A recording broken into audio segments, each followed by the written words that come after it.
waxaan kuu sheegayaa walaalkayga iyo walaashaydaba muhiim maahan inta dad tira kugu xiran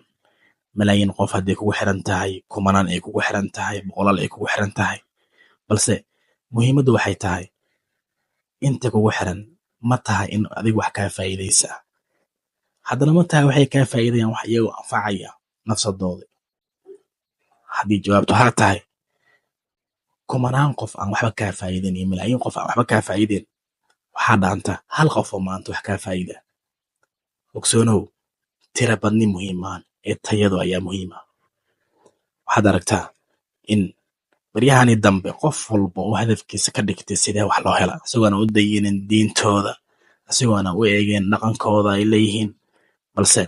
maxaa cunnaa muhiim maahan ee muhiimaddu waxay tahay adigu aaladahani waxaad samaynaysid waa beri wax keedsamaya dunidan waa laga tagayaaye wax wanaagsan ka tag wallahi intaad doontid sanad ha lagu siiyo 100 sano gaar 200 gaar 50 gaar 60 gaar 20 gaar intaad doontid gaar maalin un karfanacad ayaad ka qaadanaysaa